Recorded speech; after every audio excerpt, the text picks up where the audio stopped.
What is up, YouTube? We are here for week 3 of our NFL prediction podcast. Coming off a crazy week 2 with a ton of upsets. Week 3 also looks amazing with some great games in there as well. So let's get right into the video. I hope you guys enjoy.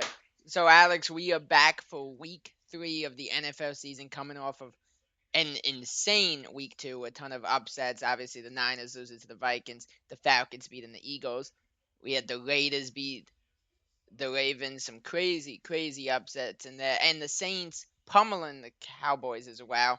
Um, Before we get into the games for the week, what are your thoughts on that? That's just a crazy week of football. Well, I'll tell you this much, Jason. It was a great week of football Yeah, because you saw the Vikings go to 2-0 in a really impressive way. I think Sam Darnold's starting to prove himself as the guy in Minnesota. Now, guaranteed, it's only 2 games, but when you beat San Francisco like that, and when the Vikings have beaten the Niners for 2 straight years on their home turf, yep. that says a lot. So Darnold in that game played phenomenal. Another 2 touchdown game.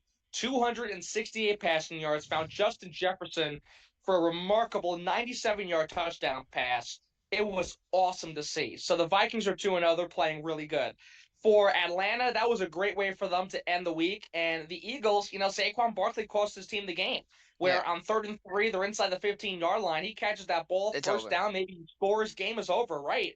And he just takes his eye off the ball. That was a bad blunder.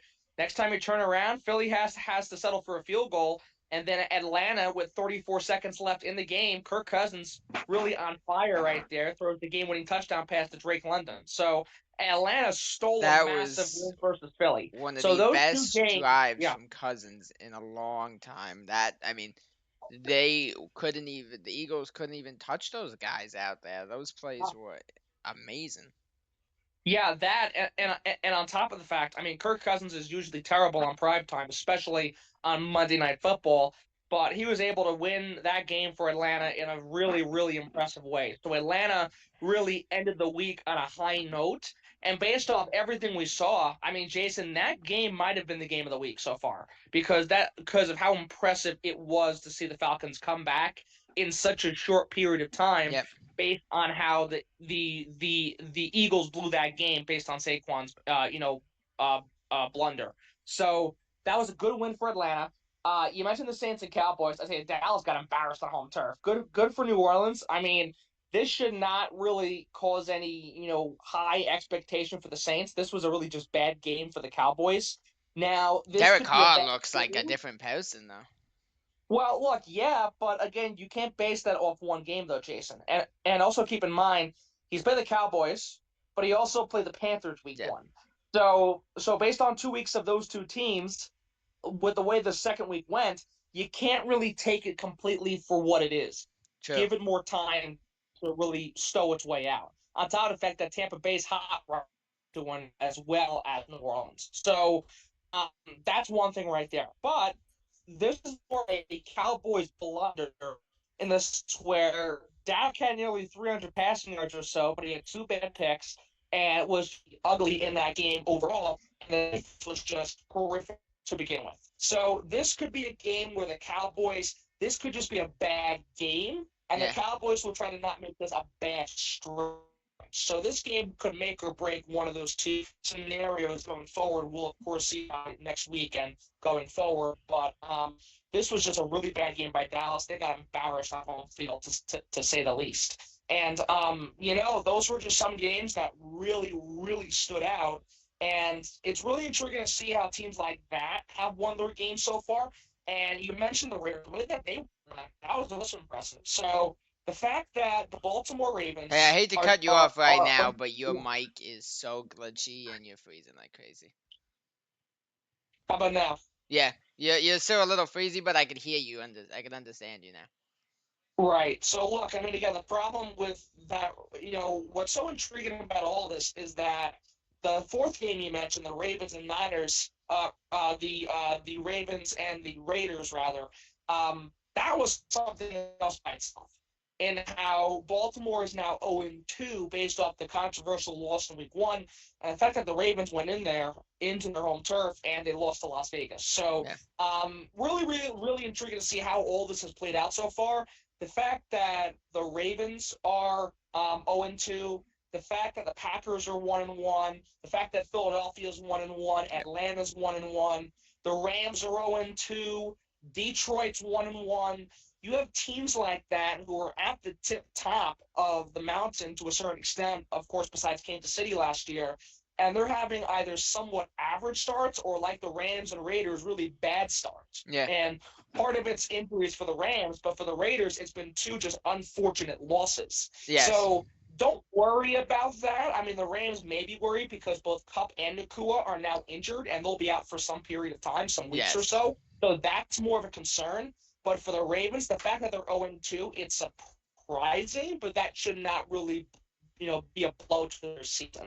No. And another team that is 0-2 for the third straight year or so is the Bengals, where they are having another, rough patch to kick off the season. And this is sort of how they play to kick off the year, so maybe it's not a big deal. Give them time to get back in the swing of things and what have you. And what's going to make a difference on that is Joe Burrow's health. Now, Joe Burrow has been kind of back and forth, and guaranteed they lost that game to Kansas City on yet another controversial call that hurt Cincinnati in KC. So there was actually a video, by the way, that on that exact play, by the way, the Chiefs' two players were holding one of the Bengals. So that actually should have been offset in penalties. I don't know if you saw that. I did not, but if that's the case, then there you go with Kansas City getting away with it yet again. I will actually send you that clip after this. But okay, yeah, sure, go ahead. But look, I mean, again, the thing is that Bucker, the best kicker in football, was able to hit a game-winning field goal off of that. So that was another thing that really, determined what happened. So it's really incredible to see how this week played out. There was lots of action for sure, and there is a lot to talk about. Where you have those teams that are 0-2. You have those teams that are 2-0, like KC, like Buffalo, like Tampa Bay. The Buccaneers have had a really good start of the season, where they beat Detroit. It's also very impressive and dramatic. Big, really good so far, and he's proven me wrong so far to kick off this season. So, look, I mean, again, you got teams like that who are surging. You've got teams in the middle of the pack who are again 1-1 based on 2 games, and part of it's because they've had good opponents to play, or they're playing good themselves, or they've had some games. Like the Eagles, they blew their game. So it's all a whole bunch of scenarios, and then you have teams like the Raiders who are 1-1, but teams like Baltimore who are 0-2, Cincinnati who's 0-2, and then you have the Panthers who are just god awful. You knew they were going to be 0-2. So and now Bryce Young's benched. And Bryce Young just got benched, right? And that's something that has actually never happened, where the first overall pick from a draft, for the first time in the common draft era, has been benched for non-injury reasons. So that is really something to say. He's benched. Andy Dalton's going to start week 3 versus Las Vegas.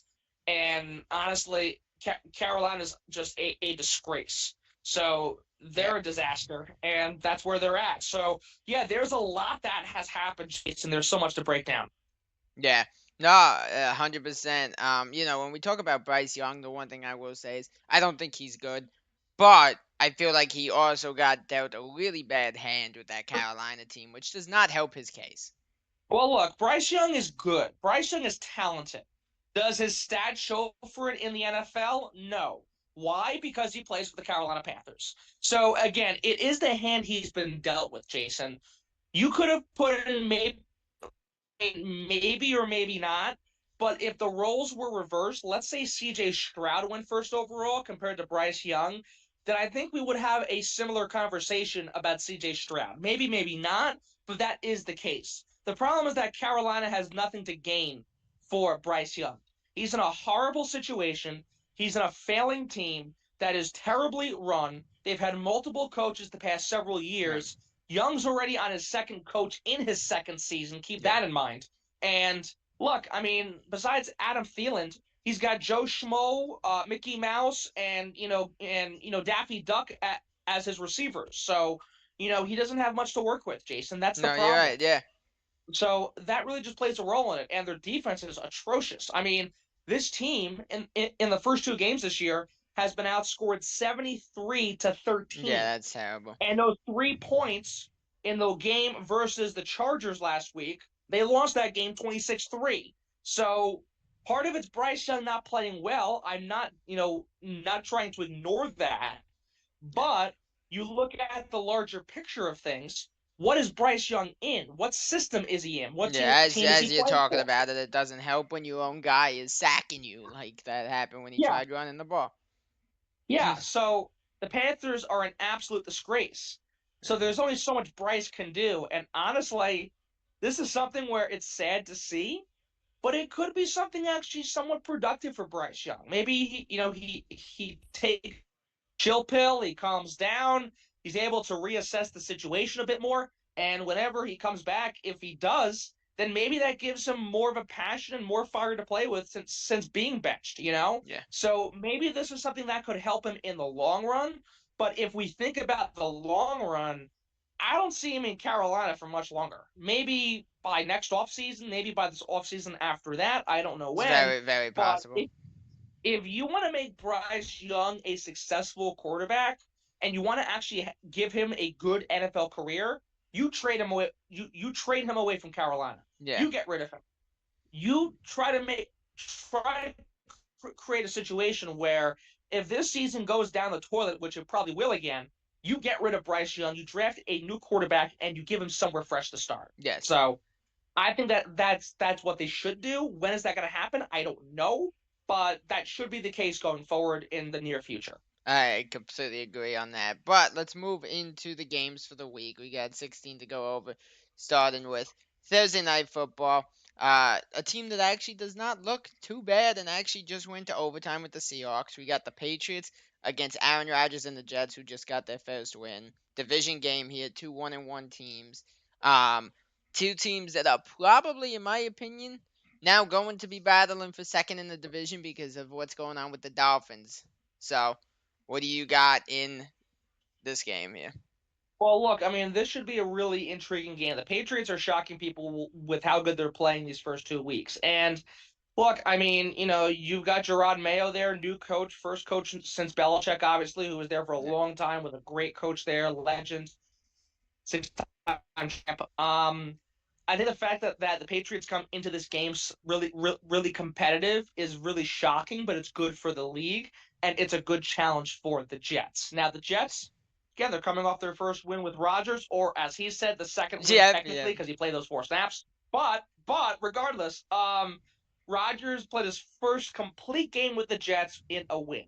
So that's a good step for them. He looked good. They beat up on Tennessee guaranteed. If they can find a way to win this game, even if it takes overtime, then that's a good step for the Jets in the right direction. And it kind of gives the Jets a challenge where Rodgers comes in. Again, he's healthy. He looks good. He looks good after this win versus Tennessee. Can he compete against a Patriots team that is somewhat competitive so far this year? yep, And then for the Patriots, they have their challenge too. Can they compete in this new era against Aaron Rodgers, who's a Jet, who's going to be in your division, and you'll have to play 2 times a year? yeah, So that's the question for the Patriots in this now new era post Belichick. What yeah, is that going to look like? So I think we're going to get a preview of both of those scenarios in this game at MetLife Stadium. I think it's going to be a good game. I really yeah, do. But I think the Jets feel really good after their win. I think Rodgers feels more comfortable. He feels calm, cool, collected. yeah. And honestly, he felt good when it came to his post game, his post game comments. So I think the Jets really feel good about where they are right now after the week 1 loss. Now, guaranteed that first loss was to a really good San Francisco team, Yep. so that was to be a challenge regardless. But they beat up on Tennessee. They get their confidence back. They're back at 500. The Patriots are also at 500. So this is a game on Thursday Night Football where it could really benefit the Jets. I think the Jets are going to win. I think Rodgers is going to play really good.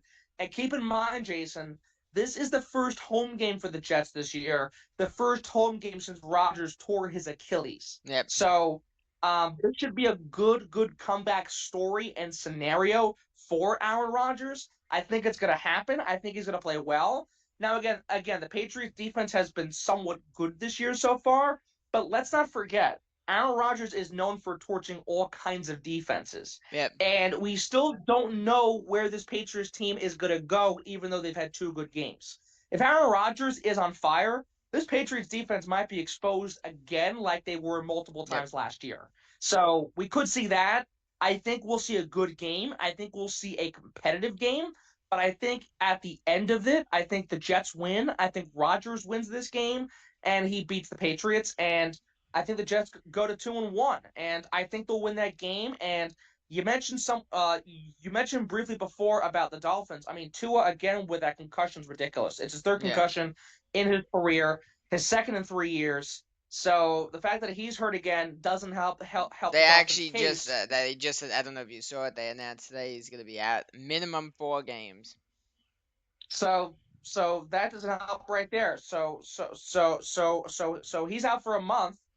That month of time where the Dolphins could skid down with Buffalo being 2-0, whoever wins this game between the Jets and Patriots, whoever wins is in a good run for second at least, and could also be in the run for first with Buffalo. Yeah. And why not have Aaron Rodgers and the Jets do it in this fashion where they catch a break with Tua being hurt? Honestly, with the heartbreaks they went through over the years, the Jets could use a break. They could. The Yeah. Jets really could use a break. So look, I'm gonna be real. I think, as you said, I think it's gonna be a really good game. I know some people probably look at it in the schedule like but you gotta keep in mind first off, it's a division game. Two teams that do look good so far. Obviously Yeah. minus the Jets start against the Niners. But the Niners and the Niners, they're a hard team to beat, especially in San Francisco. So I don't really let Yeah. we said it week 1 that loss would mean nothing for the Jets. That was not a concern at all. But look, I think it's gonna be a really good game. I think Rodgers really shows that. I've been impressed with Brissett so far. Brees Hall had a great game. Garrett Wilson looks good. Both teams, like I said, look good. I would not be. I don't think it's gonna be high scoring. I think it's gonna be much more of a defensive battle between the two teams. I really do. I don't see there being a ton of scoring. Jets defense is solid. The Patriots defense actually has not looked that bad, so I really would not be surprised to see that. Bro. But we'll see. It should be a fun game to kick off the week, no matter what happens in it. We move into the first game though of the 1 o'clock window. Game that I don't know if we need to talk about too much. It's the Giants versus the Cleveland Browns. What do you got? Well, both groups suck. It's simple as that. Daniel Jones is worse than a Kamala Harris word salad. Daniel And Jones wasn't bad though. They were actually probably gonna win that game if Neighbors did not drop that ball at the end. But he wasn't great. but again, look who we're talking about. We know how bad he is. We know he's terrible. He's got more pick sixes than touchdowns thrown since he got that contract extension. Daniel Jones is just not good. He's terrible. He's Yeah. awful. He's not good at all. And when it comes to Cleveland, I mean, Deshaun Watson has a whole scenario off the field again where he's a real character to say the least. And on top of that fact, look, I mean, again, the Browns come in here where they're having a rocky start. Watson has his mess off the field, and they've been getting pummeled. So Yeah, you're I'm gonna gonna be get real. I'll say a this. Sorry to cut you up, but yeah, they just beat Jacksonville, but like both team, it was an ugly win. It was such an ugly win. It was just a matter of which team played ugly at football. Well, look, I mean, well, no, true. And look, again, this is a team that sure they won that game ugly, but let's not forget about that first week where they got pummeled by Dallas in their own Yeah. stadium. So it's I think the Giants are not going to win this game. I think Cleveland wins this game regardless of who the quarterback is for them, Yeah. whether it's Deshaun Watson, Timbuktu, whoever. Um, I think we'll see Cleveland win. The question is for the Giants, how long can they survive or go on with this mess? Meaning, how long can they go on with Daniel Jones, but also how long can they go on with Brian Dable as their head coach? Oh my God, his That's a play question call. to find Well, out hold the on, punter. dude. And I'm actually it's perfect. I'm actually happy you said that because, dude, they went into that game knowing their quarterback was injured. Sorry, not their quarterback. Sorry, their kicker. Their kicker. How do you do that? They went in knowing it, so they couldn't even kick a field goal or PAT. They were going for two. How do you do that? Get somebody. It's not hard to get somebody to freaking kick a ball, even if it's off like the practice squad. Just get somebody. Mhm. Like that's Well, look, I mean, embarrassing. again, this team is just purely incompetent. That's the Yeah. problem. They're purely incompetent. They have an incompetent coach. They have an incompetent quarterback. Their defense is atrocious. Let's not get started with that. Yeah. And look, the Giants just stink. They're a terrible team. So I think if this skid continues, which it will, I think at least this weekend when they fall in three by the next, I think you're going to have to understand questions. Do we just buy up Daniel Jones's contract? Do we fire Brian Dable in season? Yeah. What do we do about these things? And these are things where I think the second part of my point, I think Dable could get fired midseason if this really spirals more out of control than it has so far, and it has been for several years already. I think we could see Dable get sacked midseason. Daniel Yeah. Jones buying out is a lot more challenging because that's a lot of money to pay a quarterback who just sucks. But it could be something where you might have to do it, or you might just do it, during the offseason when the season comes to a close. So they're in a rut. They're in a really bad rut right now. And unfortunately, right now they're stuck with Daniel Jones as their quarterback, Yeah. unless they want to bring back Tommy DeVito. Which honestly, if you're the Giants, why not bring back Tommy DeVito? If you know your team stinks, if you know your season's not going to be good, and you know you're going nowhere, plus you're frustrated with Jones, just bench Jones, Yeah. have him sit out the rest of that contract, pay him that rest if you have to, buy him out if you have to, honestly. At this And point, when do it comes whatever to you this gotta year, do. Yeah. right? And when it comes to this year, if Tommy DeVito's healthy, play Tommy You DeVito. also You've have got Drew nothing to Lock. lose. True. You've got Drew Lock. So look, I mean, one of those two guys, go from there. You have nothing to lose. Yeah. Where basically your season's going to go nowhere to begin with, like I said before. So if you just bench Jones and just let him just sit there, that's honestly better for this team. Yeah. It really is, because you know what you're getting with Jones anyway.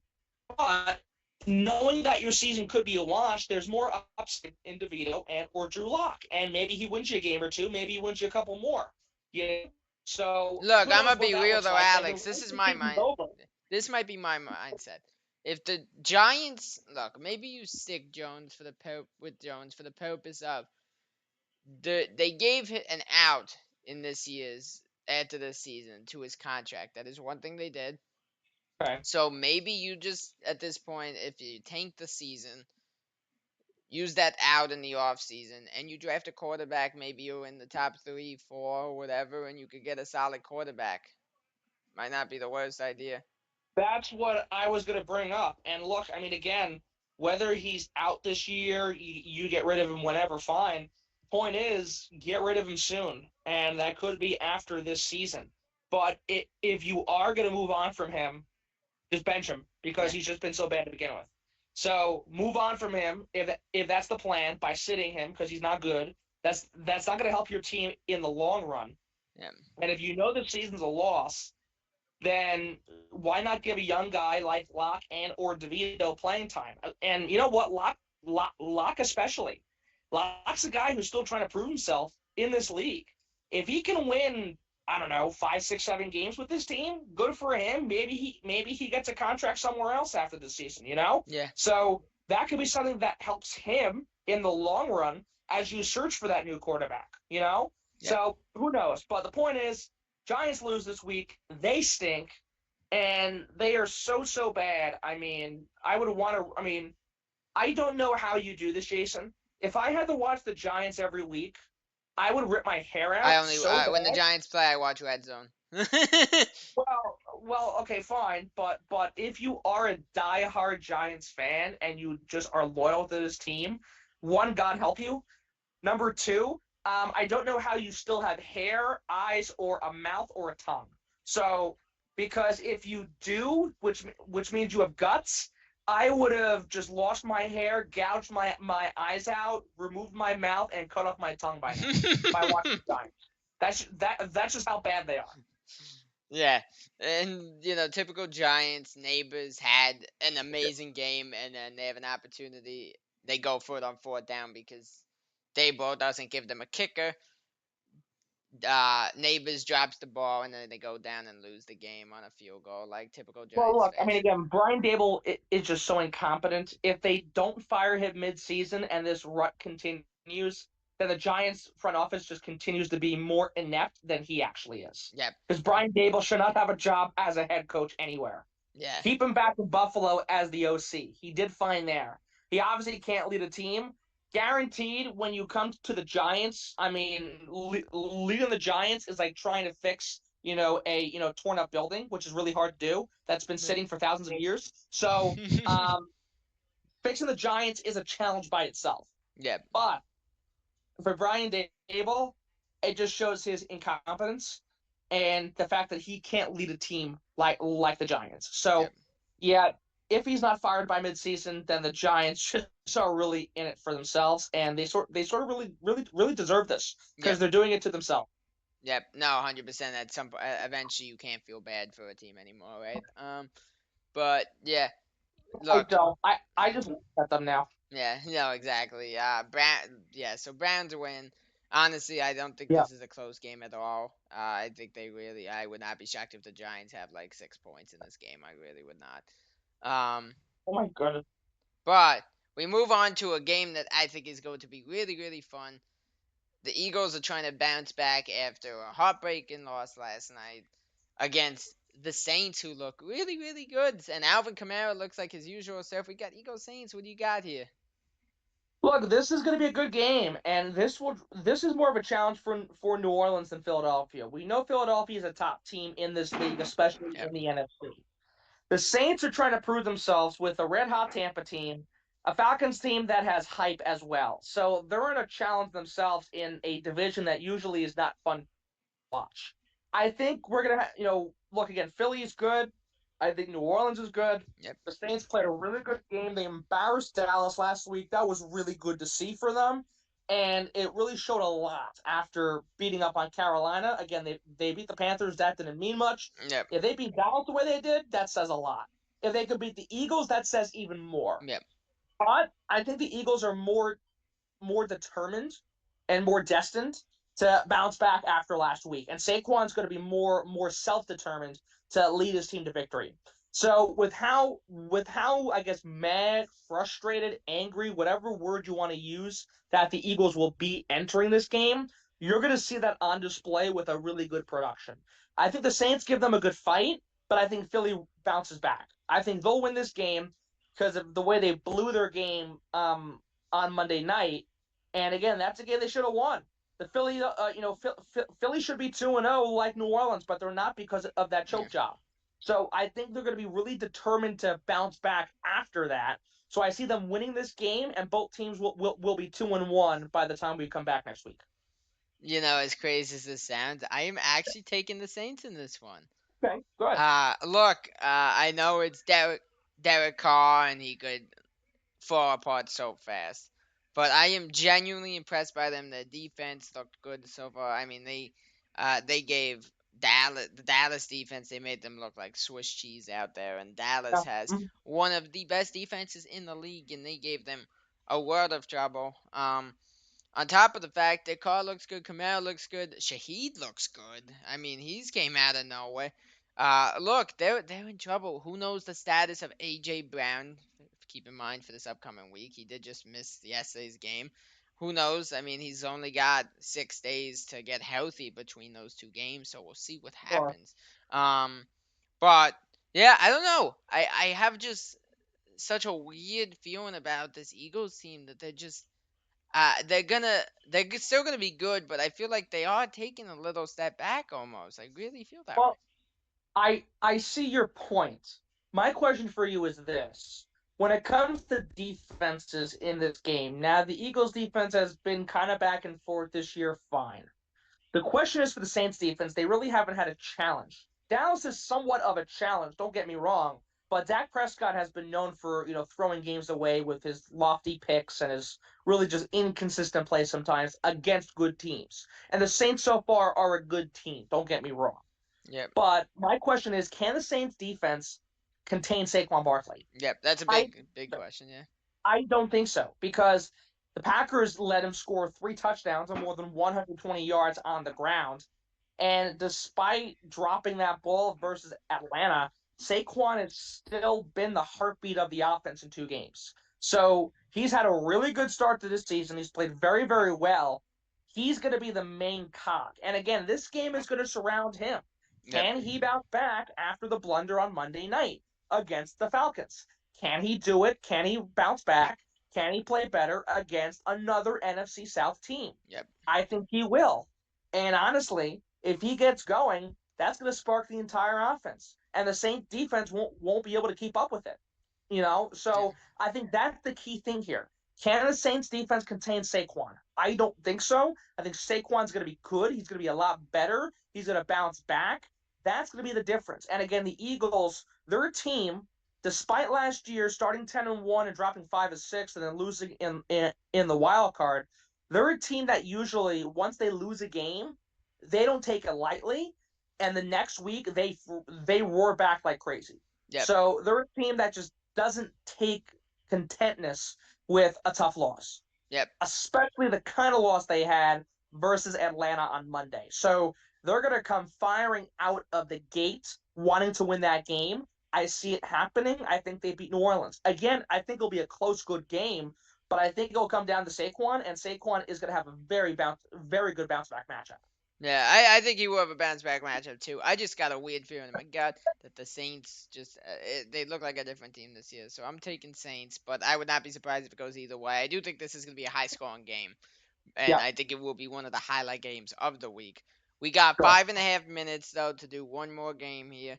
A game that obviously again means a lot for you based on where you are right now, and another game that should be a lot of fun. And to be honest, before the season, we probably would have been like, it's Sam Darnold. But based on how everything's looked so far, it should be really fun. We got Texans Vikings. What do you got in this one? Well, look, this will be a close one. The Vikings are 2-0. They impressed last week versus San Francisco. Sam Darnold, I think, might be the real deal. Yeah. 2 games, 2 touchdown passes, more than 200 passing yards in each matchup. Had 268 versus San Francisco. Justin Jefferson, he threw that 97-yard touchdown bomb to him. The question is Justin healthy? Because Justin got hurt and he had to leave the game with a quad injury. He says he's going to be okay. His words, he thinks he's going to play. I don't know what that means, though. Can he play? Is he just saying that? Or will he actually be able to play? We'll find out this week. The question is, again, they played really good versus San Francisco. Houston is another different animal. I'm not saying San Francisco is worse than Houston, but I'm saying that Houston is another really good team with, again, another really good quarterback in C.J. Stroud. The way the Vikings defense was able to pressure Brock Purdy is going to be the difference. Yep. Because they had 6 sacks and 1 pick on Purdy last week, even though Purdy had 319 passing yards. C.J. Stroud is going to have to get dropped and picked off a good amount of times if they're going to win this game, especially if Jefferson, God forbid, does not play. Yep. Honestly, if he doesn't play, I think Houston wins this game. But with the way the Vikings have played so far, without Jordan Addison, without T.J. Hockenson, they're still 2-0.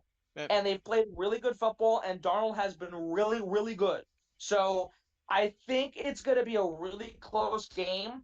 But I'll be honest with you, Jason. Seeing this Vikings team these first 2 weeks, seeing how well they've played, and keep in mind, again, the Texans have played good, but they played the Bears last week. They've also had little struggles in there, too. Like, they've had some ugly drives themselves. Sure. And Joe Mixon got hurt, so keep that in mind as well. So I think with those factors coming in, and with the fact that the Vikings are coming off a great home win versus the 49ers, I think the Vikings win this game, to be honest with you. I think they're just a really good team right now. Jordan Addison might not play week 3 because he's battling the ankle injury that he's had for weeks. That goes back to preseason.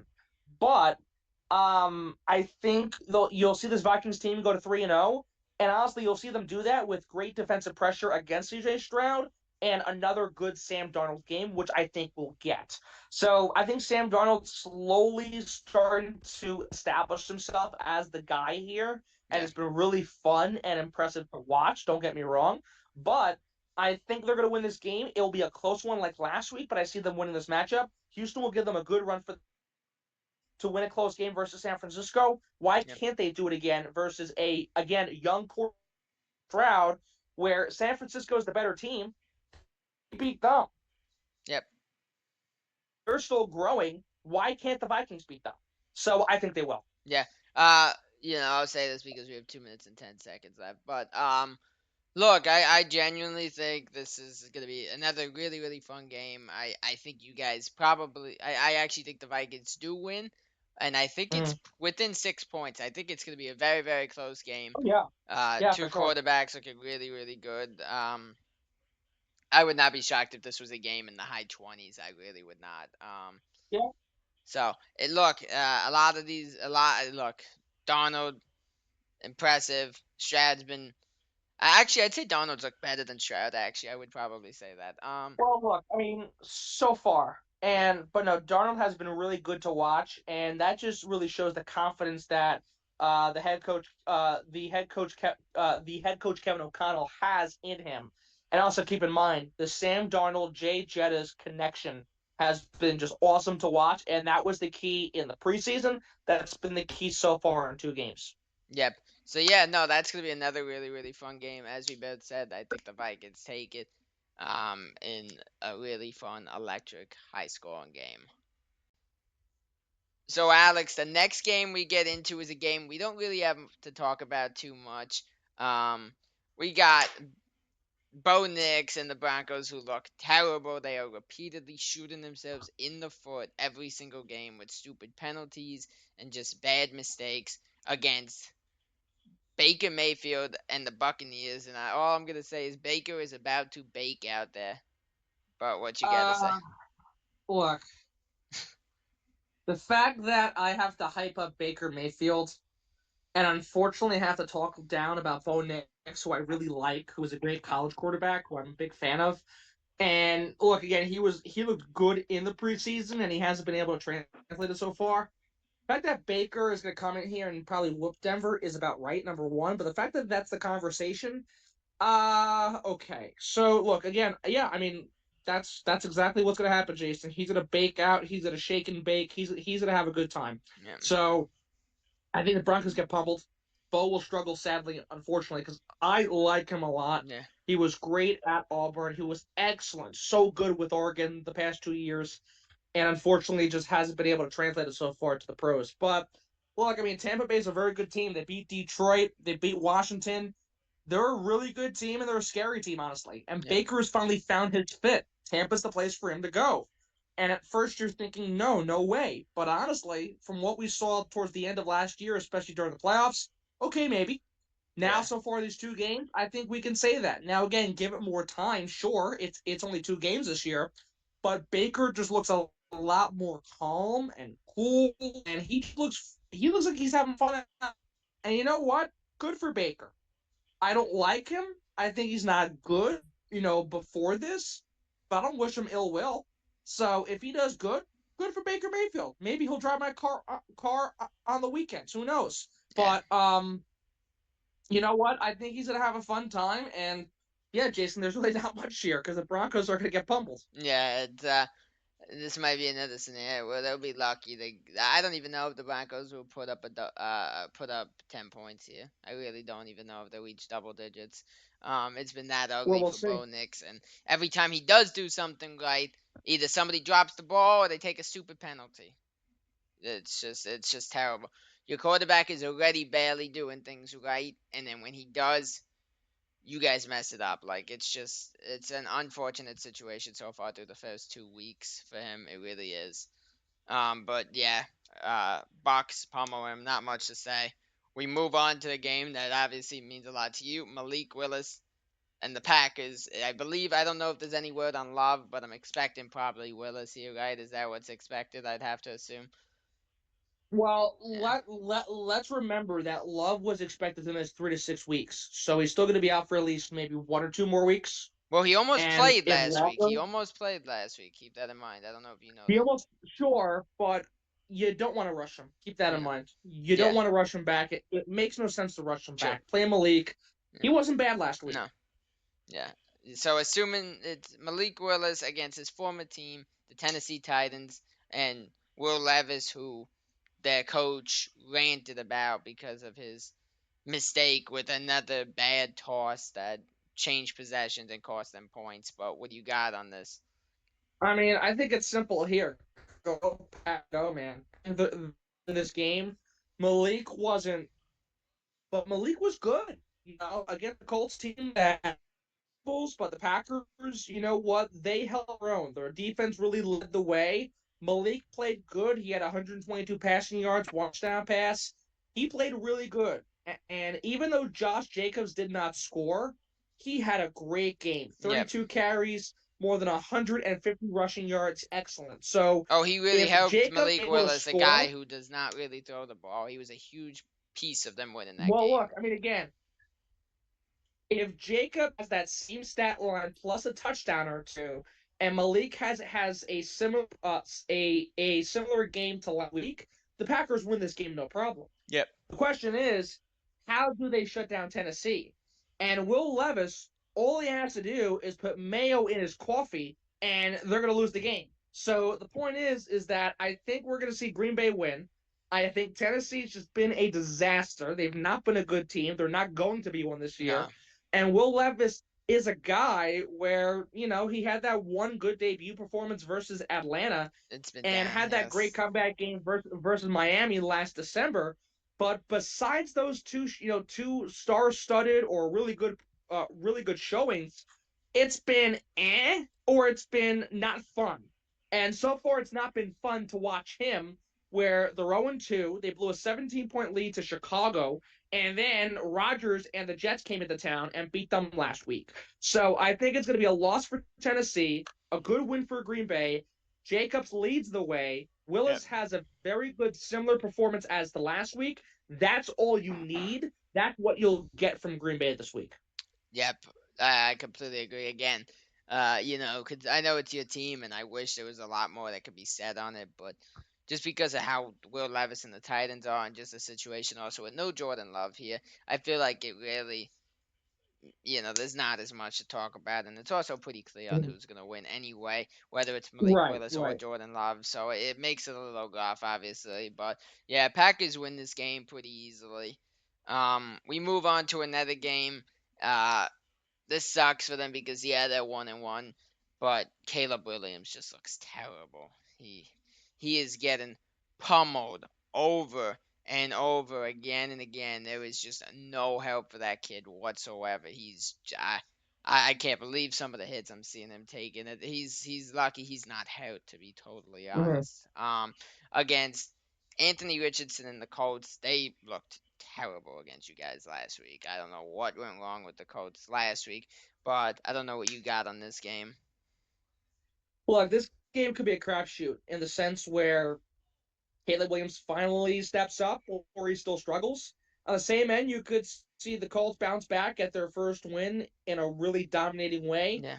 Or they again could maybe have a lead or be in a tight game and lose it in usual Colts fashion where they blow leads. So you're not sure what you're getting. Based on what I've seen from both quarterbacks, Anthony Richardson sure had a bad week last week, but in the first week he almost beat CJ Stroud and Yeah. the Texans by really close points. They lost by 2. So I've got more confidence in the Colts getting their first win this week than Chicago grabbing their second. CJ Stroud has, rather Caleb Williams has just not been good. Sadly, like you said, he was good in the preseason, but But keep in mind he did he not throw can't a even get touchdown. 170 yards at times. It's just insane. Well, yeah, he's been struggling, and honestly, this is the classic Bears choke where you reach for a quarterback who's overhyped. You have a quarterback who was good. You ship him off for whatever stupid reason. You bring in the high rated, overrated quarterback, and again, it's only 2 games. Give him time, but he's laying goose eggs. Yeah. So it's not been good. So I think the Bears struggle again I think Caleb struggles again. I think Richardson and the Colts win this game. I couldn't give you a score because this could be a close matchup, or the Colts could just blow them out. Or honestly, Jason, we could see Chicago win the way they won the first week, where Yeah. the Colts have a 17-point lead and they probably blow it somehow.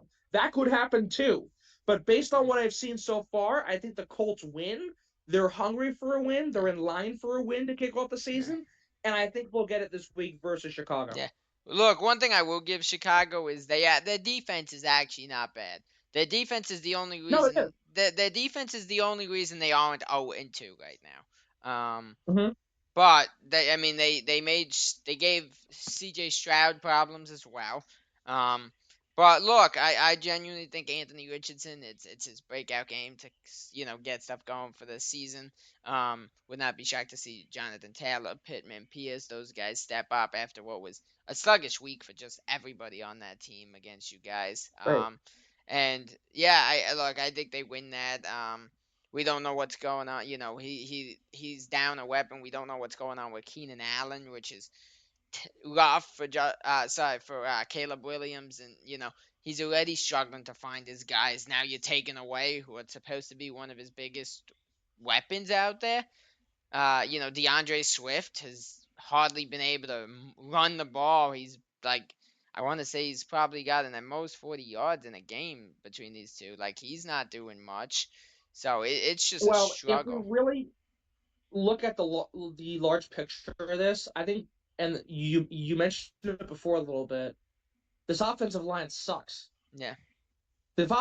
And if you don't have the O line, you're going nowhere. That's obviously being seen here in Chicago. But on top of the fact, I mean, the fact that this wasn't a problem during the preseason, now it's a problem 2 games into the regular season. That's so That's weird. a big issue, you know? And the fact that the offensive line played better in the preseason than the regular season, that's the problem right there. So Yeah. the offensive line has to first off wake up, actually protect the quarterback. Yeah, because if And they don't, honestly, their quarterback's gonna be hurt. He's gonna get injured. I mean, right, right. So that's why Williams has struggled because he's got no offensive line. And you mentioned DeAndre Swift, he's struggling too because of the same factor. So there's only so much they can do, with that situation. But at the same time, you make this gamble move, you draft Justin Fields, you don't give him a chance after he won you 4, 5, 6 games over, I don't know, 2, 3 years, yeah, and guaranteed he didn't make the playoffs with you, but he got you in a playoff conversation in the last minute, especially last season. So he has barely jack squat to work with, but he's able to win games. Now, yep, guaranteed he wasn't great in some facets, don't get me wrong, but Justin Fields had more of an upside than what we've seen from Caleb Williams so far. And at the same time, I mean, the future was with Justin Fields, yep, where if you keep him, you draft Marvin Harrison, you put all the rest of the pieces together, Justin Fields knows this offensive line already. These problems don't occur. And Chicago could be a team where, with how the Packers have struggled, with how Detroit lost, and with how the Vikings are 2-0, the Bears could be 2-0 themselves. But yep. they decide to be stupid again, which I'm fine with. I'm fine with.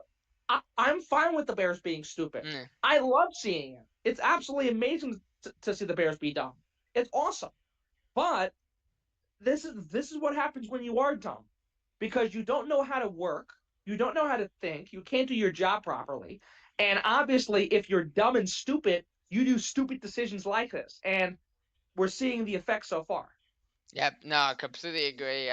Look, Colts win. I don't really think there's too much more to say. Obviously, any given Sunday is what they say, so you never know what could happen. But look, I wouldn't really consider it much of an upset if the Bears did win, because as we said, the Colts are known for disappointing and blowing games. But I do have the Colts in this one. So, Alex, the next game I want to get into is a game of two teams who surprisingly look really good. We got the Chargers, Steelers. What do you got here? The fact that both these teams are 2-0 is somewhat shocking, don't get me wrong. But if we look at the upside and the longer picture and the bigger these teams, they're not that impressive. Just hurt okay. Fields is in a situation where he wasn't supposed to start, but now he is. And Pittsburgh is 2-0 simply because of Chris Boswell's leg. That's really it. That's why, Jason. So I think out of this scenario, we're going to get not great of a game despite these teams being 2-0. Yep. I think Pittsburgh wins based on Chris Boswell because they have the leverage. And if Justin Herbert can't play, I mean, God knows what the QB situation will look like. What is it? Easton Stick? He's their backup, right? I believe it is, yes. So, I mean, if it's Easton Stick and Justin Fields, is that really a matchup to be talking about? No, not No. at all. So yeah, so I think Pittsburgh wins the matchup. I think they win the game. And look, I mean, this is a matchup between two really bad 2-0 teams. It's really pick your poison because you've got a really rotten apple against a brown banana in this matchup. So you don't really have much of a good choice between these two teams, despite their records. And the records are very deceiving. Let's not forget, this is a Pittsburgh Steelers team that started the 2020 season, 10-0, 11-0, Yeah. and then lost their first game to Washington, and then got embarrassed in the playoffs. Yep. So, again, don't buy the Pittsburgh hype. They're a joke. They've been a joke. Sure, they've won 6 titles, and they won their last one in the last 15 years or so. But Ben Cheeseburger's gone. And past Ben Cheeseburger, they're just a really rotten Burger King Whopper. So that's not going to help their cause. I think they win the game because of Chris Boswell and that leg. That's it. The reason why they won their first game was because of Chris Boswell. That's it. He literally scored all 18 points by going 6 for 6 on field goals. So you could see the same thing this week, especially if the Steelers' offense is still as Justin Fields tries to work his kinks out still with this team. But on the other hand, Easton's stick is probably going to break like a stick. So that's not going to be a good scenario for them if he plays. So give me Pittsburgh and what's going to be not a great matchup between two deceiving 2-0 teams. Yeah. I got Pittsburgh in this one as well. It's going to be typical Pittsburgh Steelers football, a game where somehow they figure out a way to win, but it is so ugly, the game. Mm-hmm. Look, I don't know if Herbert's going to play. I do think, even if he plays, I think they're going to lose just because I think he's really banged up. I don't really see them winning this game. I don't know. I just see them having some problems with this Pittsburgh defense, to be totally honest. This might be their first time where they really run into a issue against the defense, because the Steelers defense is pretty good. I do like their defense. They got they have a very talented defense, in my opinion. Mm-hmm. And look, Herbert does not really have a lot of weapons. They've looked good, but he does not have a lot of weapons. So we'll see what happens, but I don't know if there's too much to say on this one. I think they win this game. I think they'll. I can't even say it'll be a.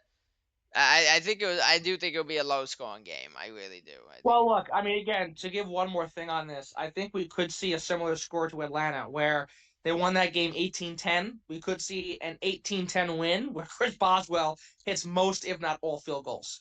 So, I think we could see an 18-10 game or a 16-10, something like that, where both teams score less than 20 points. I can see that being the case. But keep in mind with this Chargers team, sure, the Raiders just beat Baltimore, but, they beat the Raiders, and then they beat the horrific Carolina Panthers. So what does that tell you? Not much. Yeah. So, and Pittsburgh's defense is good. They've been good when healthy. So right now, at least they're healthy. And again, it'll be defense and special teams that wins them the game. Yep. Completely agree. We move into the first of the 4 o'clock window games, though.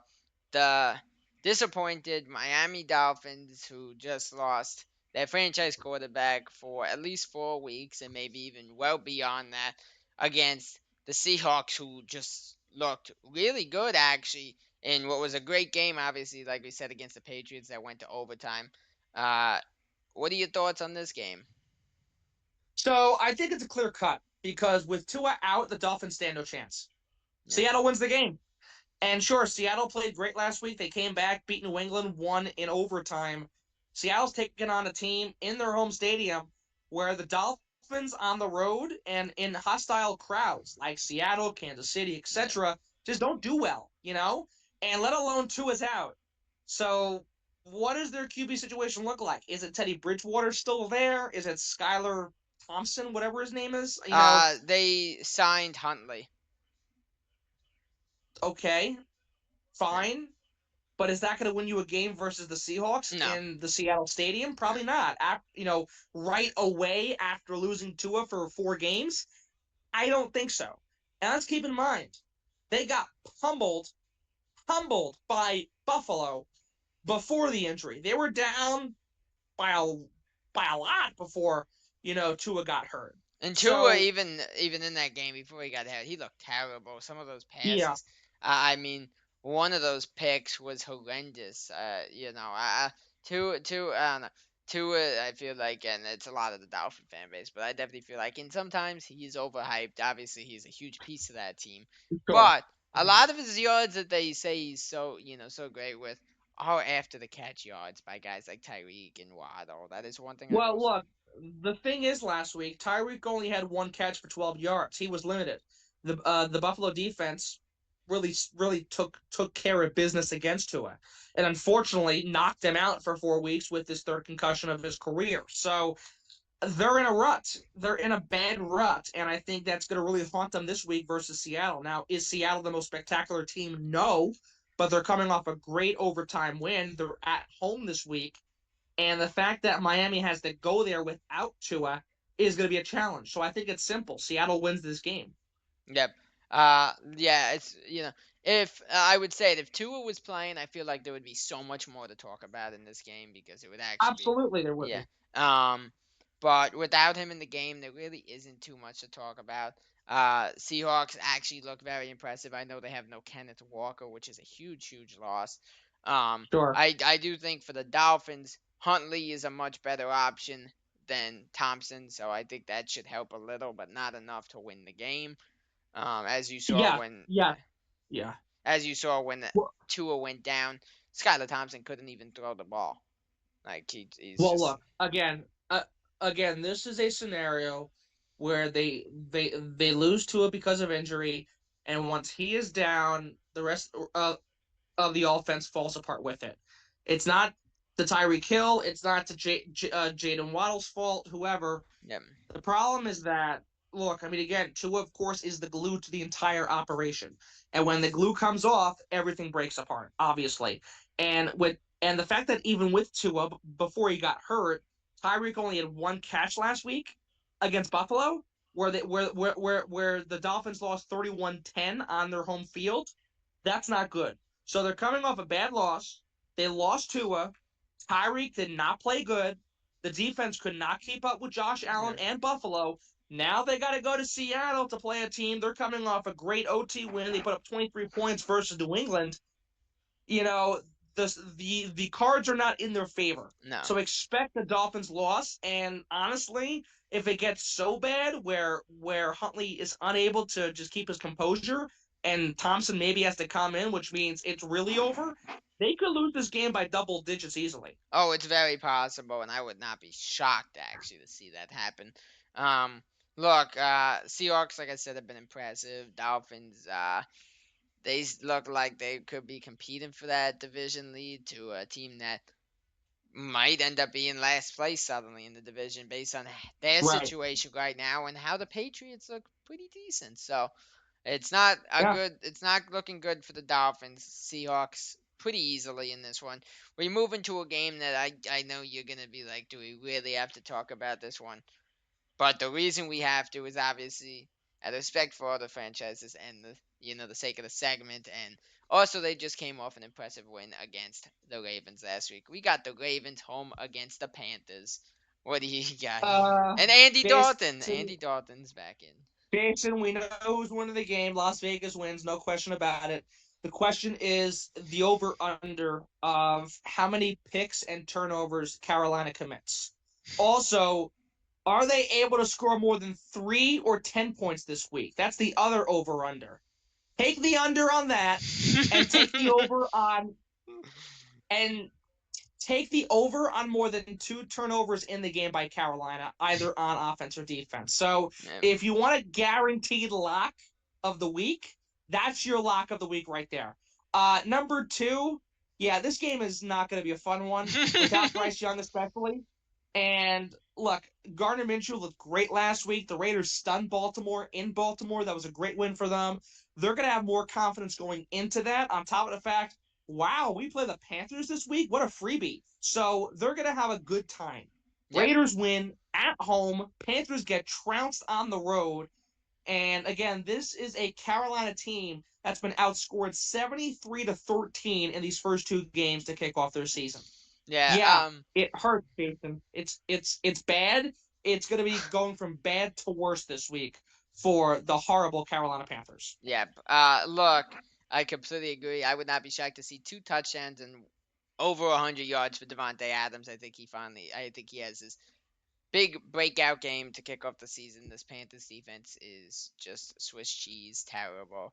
Oh my goodness. I think the Raiders make Gardner Minshew look like an all-star. Sorry, the Panthers make Gardner Minshew look like an all-star this week. Steamroll game, no doubt about it. We move into the next game, though, and sadly, it's 2 injury-riddled teams who just came off really rough losses. Obviously, the 49ers, who obviously are already without Christian McCaffrey, and now, I don't know if you saw, Deebo Samuel is out for a few weeks, which is another Yep. huge loss Yep. against their division rival, the Rams, who are now without Puka Nacua and Cooper Kupp. And they have a lot of their offensive line and is getting hurt. Their defense is banged up. So this, I don't know what to really think on this one, but what do you got here? Well, look, this is going to be a game where obviously who's more healthy. San Francisco right now is healthy. San Francisco's also the better team, technically. So I think San Francisco wins. I mean, despite the injury to Christian McCaffrey and Deebo Samuel, they only lost last week by 6 points. And Brock Purdy still put up more than 300 passing yards last week. So I think San Francisco will take care of business. I think they're going to win the game. Will it be a pretty game? Probably not, because they're banged up. And the problem for the Rams is that they're more hurt than San Francisco. So it's more the Rams at in the worst position because of both Kupp and Nacua out after 2 weeks of play already. Yeah. And we mentioned a whole host of other injuries already. So I think it's going to be tough for the Rams to generate something based on these injuries compared to San Francisco. Yep. Purdy still has Kittle, still has Ayuk, and Mason, even with McCaffrey being hurt, has really impressed in these first 2 games. So I think despite the injuries to Deebo and Christian McCaffrey, they should have enough to win this game at least this week. And their defense, for the most part, is still somewhat healthy. Now, sure, they cleaned up a bit, but I think he should be okay to go this week. So for San Francisco, sure, they've got some key injuries, but the core of their team, minus McCaffrey and Samuel, are still good to go. They should this game. Yeah, I agree. I don't think there's any shot for the Rams to win this game with no Kupp or Nacua. If they had at least one of them, maybe I'd give them a slim chance. But I mean, your top guy is what, Van Jefferson now, I believe, like receiving, and then you got Kyron Williams in the backfield, and like, how do you stand a chance against that 49ers team? I just don't see it. I honestly think this is going to be a bit of a steamroll, even with no McCaffrey or Deebo Samuel. I think Ayuk finally has to have that game where he does something. He's been very slow to start the season. So he needs to get something going in there, and I think he will. Obviously, I think Kittle's going to do something good out there. Jordan Mason looks incredible, so in my opinion, I think he is really, really good running back. It's just a proof of the scenario, though, of I think you could plug any running back into that San Francisco team, and none of it obviously is anywhere near level of Christian McCaffrey, but I think they could all do good there. I really do. I think that is just such an elite team. I mean, again, their offensive line is the best in the league, no question about it. And when you mention this Rams offensive line being hurt, that's going to impact how Kyron Williams plays compared to a Jordan Mason. So that is a key factor. And also, this offensive line protected Purdy last week, despite Samuel getting hurt. So I think those key things are going to play a role. I think because of the great offensive line Francisco has, the ball out. I think Mason plays good again. And I think Brandon Ayuk could have that standout game on top of George Kittle having a good game. And, Jawan Jennings is their third receiver. But with injuries aside or not, he's still relied on to be a big target. And he has been again so far this year. So watch out for that. Again, San Francisco wins the game. Yep, completely agree with that. We move into a game that I think will actually be a pretty fun one based on how the Cardinals actually looked last week, and Marvin Harrison Jr. looked incredible. Kyler Murray just was unstoppable. We got the Lions, Cardinals, Lions coming off a real doozy performance against the Buccaneers. But what do you got in this one? Well, look, they're coming off a tough loss, but this is the right tune-up game to have. Guaranteed the Cardinals look good. Marvin Harrison played good. Same thing with Kyler, but the Lions are the better team for sure. And this is the bounce back. This is the right bounce back game to have at this current time. So give me Detroit. I think it's simple, because the Lions are still a good team despite their shaky performance last week against, a very good Tampa team. So I think you'll see the Lions bounce back and they'll win the game. I think it's as simple as that because again, they had that great week one win. Guaranteed they were kind of shaky in that one too, but they still came back and won. The offense was solid enough to win, and that week two loss was tough. But again, this is a good tune-up game to have following a tough loss. So I think they'll win. They'll take care of business. They'll be 2-1. Yeah, look, as you said, good tune-up game to get themselves back. Playing like themselves. I do think, look, Kyler looks good out there. I think he will do good against young Lions team, but I still think the Lions win. The one concern for the Lions is the fact that not Gibbs, St. Brown, we don't know what's going on. He got hurt in that game. He went down. True. He was limping. He continued to play. And he looked okay for a few plays, and then he went down again. He was limping again. So we don't know what's going on with St. Brown. That would be a huge, huge loss if you lose St. Brown for any amount of time, especially Right. considering even with him in there, they struggled last week against the Bucks. So who knows what they would look like without him. Right. Also, we Right. know if St. Brown was to go down with an injury, the other concern is Jameson Williams, and like he's been great, but he's another guy. He could go down so easy. He's very injury prone. So they're in True. a little bit of a weird spot right now there too. But look, I do think they win the game. They get to 2-1, and yeah, they have a very very solid game. I do think the Cardinals have a decent performance, but that doesn't change the fact that the Lions are gonna win. I think Montgomery and Gibbs are gonna have really solid games and potentially run all over this Cardinals team. Well, look again. That's all they need here in this game. If the run game does their job, they're going to win this contest, no problem. Yep. That's number one. Number two, sure, St. Brown's banged up, and that could be a bad loss, like you said. But let's say he's out for this game, they can still win this game this week without St. Brown. Yes. Also, I don't want to downplay the injury. I don't want to downplay him, but he hasn't had the best start this year. No. So that's been kind of shocking to see him go a little down. And Williams has been the better receiver so Yes. far in 2 weeks. So those things play a role too. So regardless, hopefully he's okay. Hopefully he's not hurt for their sake. But if he is out for this game, that's not going to be a make or break situation. No, I was actually about to say that if he is out for this game, this is the perfect game for him to potentially miss because, as you said, it's not really going to affect the outcome of the game. So if there's any game that Right. he's going to miss, this would be the game that, like, okay, it's whatever. Obviously, yeah, you always want to have your guy out there, but it's not going to be something that kills them. They're still going to win this game. I think Right. after a really dreadful offensive performance last week, I think they bounce back and have a really good one against the Cardinals. I would not be shocked to see the Lions put up close to like maybe 28 to 30 points in this game. Look, the Cardinals are always a team that they do tend to be in the games though, and even if they lose, they do tend to be in the games. They're competitive, and I would not be shocked in that. But I think the Lions do win. Well, the thing is, they're competitive for a period of time. Yes, usually the first half. Yeah. Right. If we look at Buffalo, they were up 17-3. They were up 17-10. I think Buffalo won that game, 31-17, something like Yeah. that. So yeah. So the point is, they were competitive, and then they finished the game giving up 30 points. That can be the same thing this week versus the Lions. It's very, very possible. I do think the Lions win. I actually think this will be a fun game to watch, though. We move in to the last game of the 4 o'clock window. Two teams who honestly really could use the win after obviously with the Ravens here starting 0-2 and blowing that game really bad to a Raiders team that they should have had no problem beating. And the Cowboys coming off a atrocious game against the Saints. Ravens Cowboys, what do you got here? Last game of the 4 o'clock window. I think it's Baltimore because look. I mean, again, that second game was a tough one, but they're still mad about Week 1. They think they scored that touchdown. They think they should have forced overtime versus Kansas City. They're more motivated. Cowboys just got flat out embarrassed.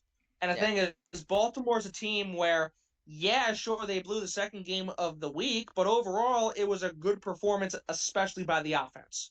Yep. So I think we'll see Baltimore take care of business. I think they'll win.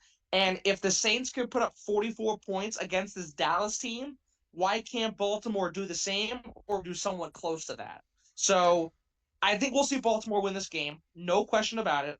And for Dallas, the question is, can their defense stay in competition in this game if they're getting blown out? But also, what will Dak Prescott look like? Will Yep. he struggle? Will he throw 2 picks again? Will he make mistakes? And with a really good Ravens defense coming at him left, right, and center, how is he going to handle that? We'll have to see. Yep. I think Baltimore wins. They are in more of a need to win this game than Dallas is. Dallas needs to win this game too, don't get me wrong. But if the Ravens drop to 0-3, that's really alarming to kick off the season. I don't think it's You going to can happen. handle 0-2, but once you hit like 0-3, 0-4, it's really hard to pull yourself out of. Sure.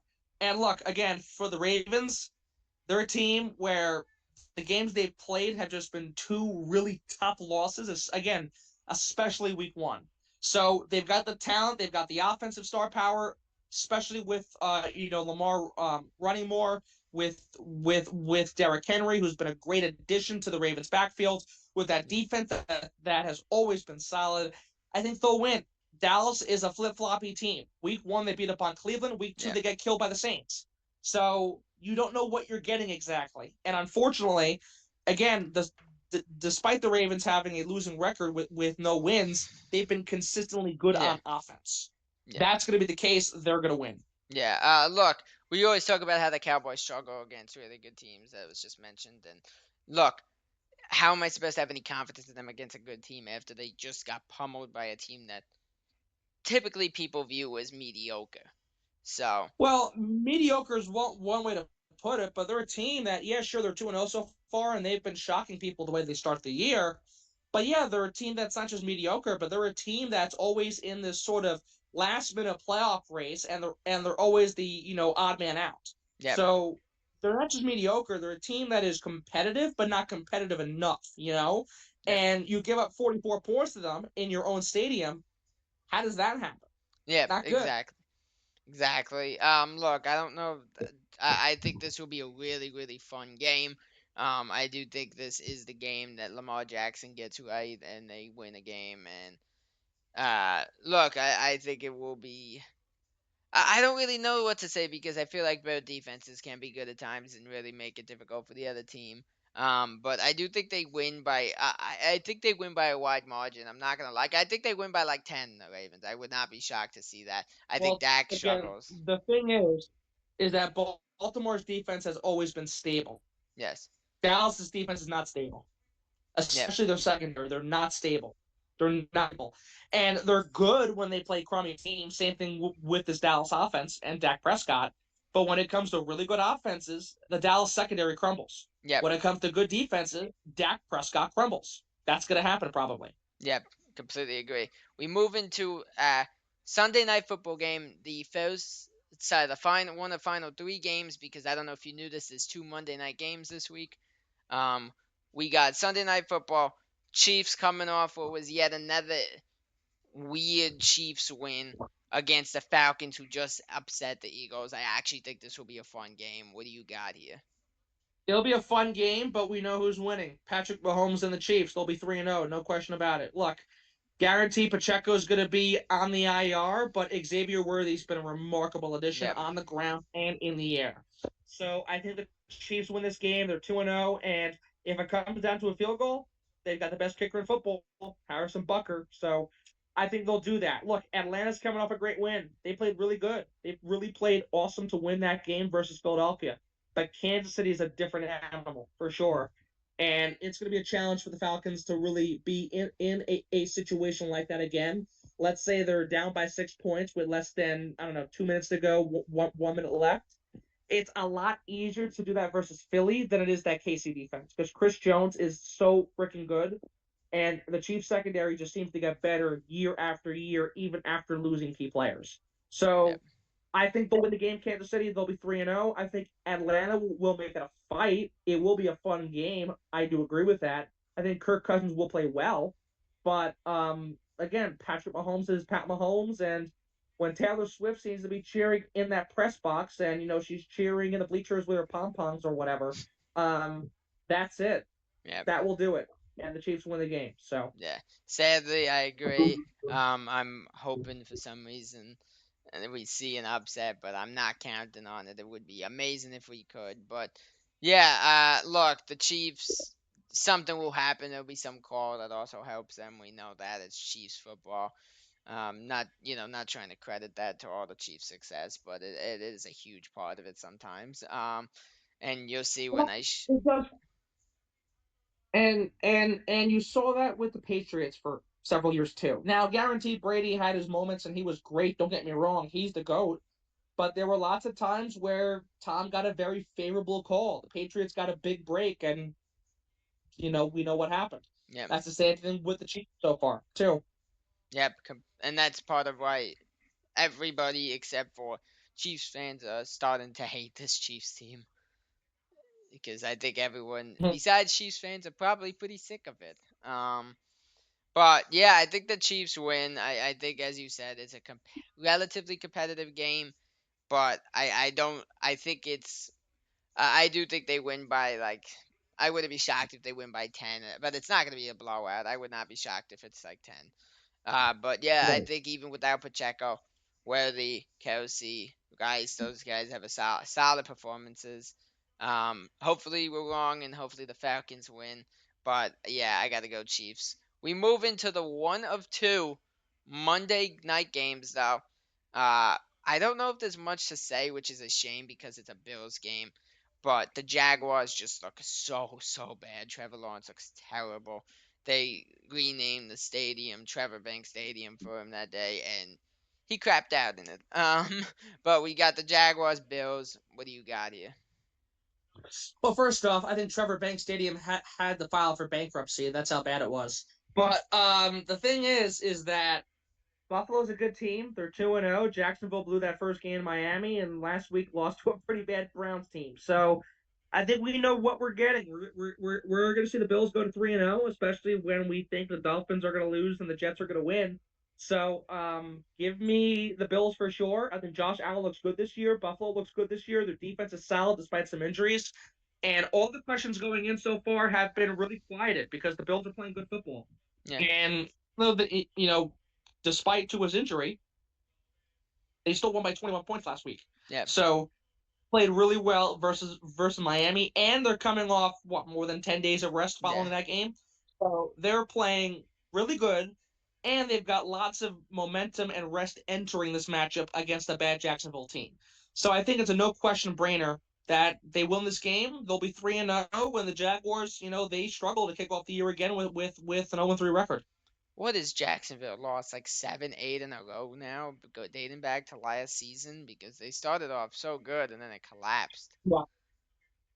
Well, They a I'm mess. I'm not sure about that, but we obviously know that they started strong. They were in the lead for the division.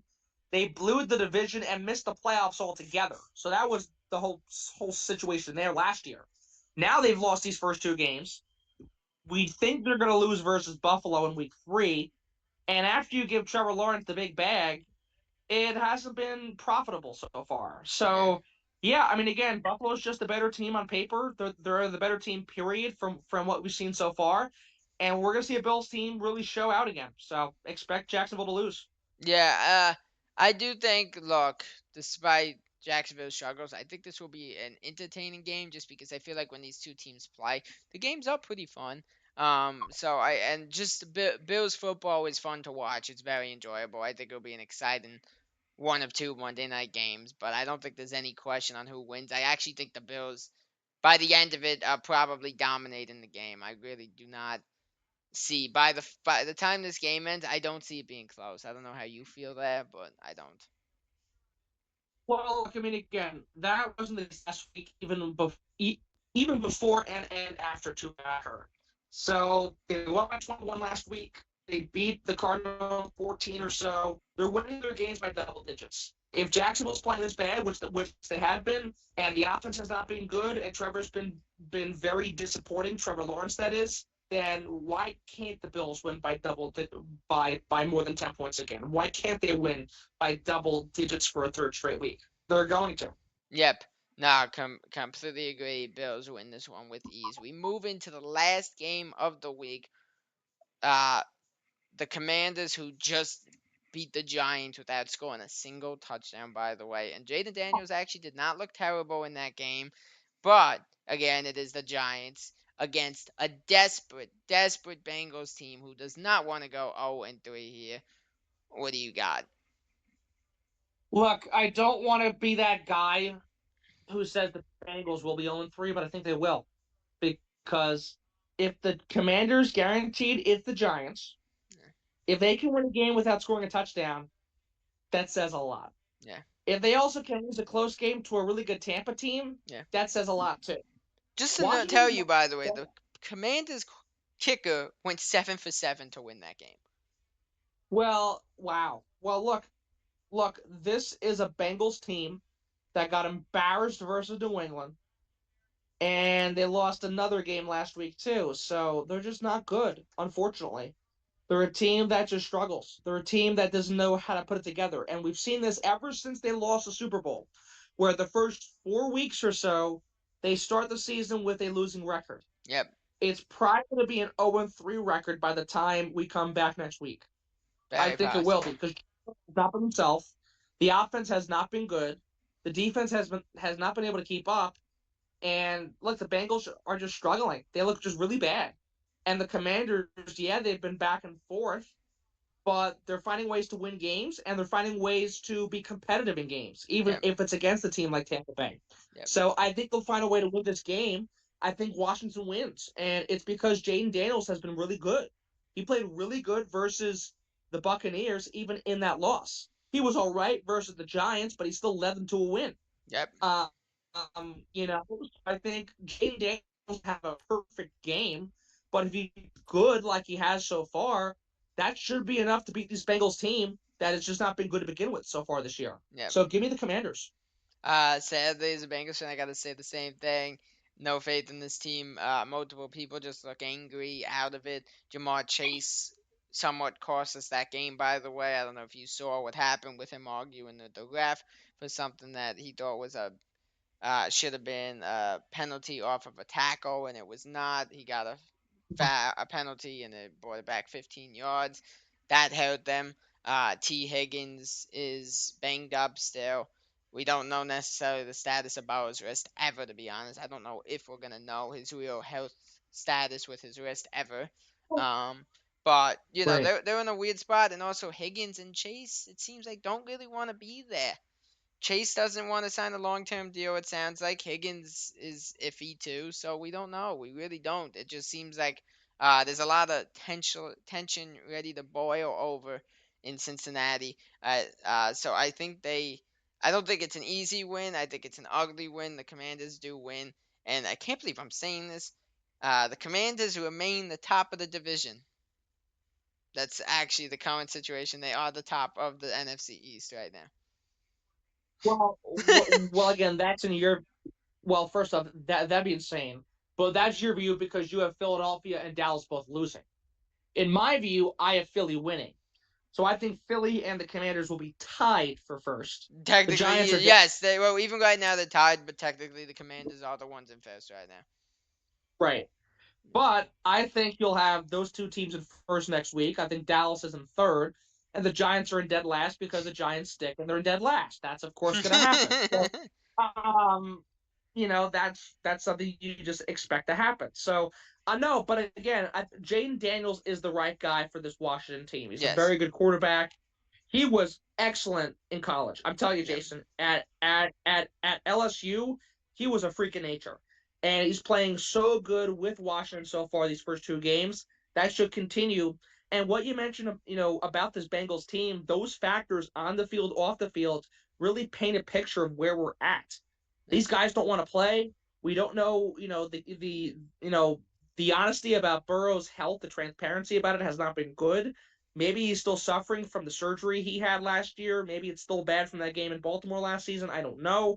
But the point is that the team is just not good. They're just not together as a team.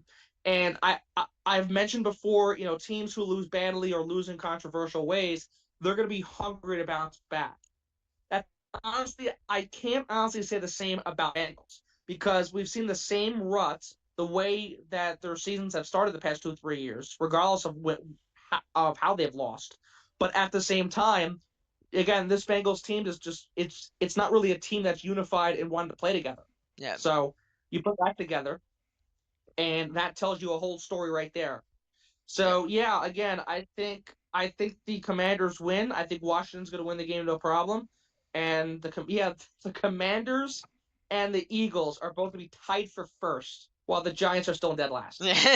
Yeah, not much more to say. Look, I will say there's a few very mediocre games in there, but there's also a lot of great games this week. We got 2 minutes and 45 seconds, so I wanted to say that. It does look like it's going to be a fun week. We also, yet again, avoid a bad Thursday night game, which is nice as well. Sunday Yeah. looks good. Monday looks good. It should be really, really fun. Some big games. And obviously, as they say, any given Sunday, anything could happen. We just saw that this previous week with a slew of upsets. So, Mhm. yeah, should be a lot of fun to see what happens, and uh, hopefully we're wrong on the Bengals and Giants for my sake, and hopefully we're wrong on the Chiefs because I can't stand them. But it should be a fun week of football. Thank you guys so much for watching our Week 3 prediction podcast, guys. Hope you guys enjoyed. If you guys are new here, drop a sub. Would love to see you guys leave a like on the video and in the comments below. Let us know your guys' predictions. Who you think's gonna win some of these games? I know it's a hard one to predict this week because first off, there's some really tough matchups in there, and also after a week of so many upsets, I feel like anything is possible. But it should be a great week. And again, I hope you guys enjoyed. I will see you guys next week for week 4. Peace out, everyone.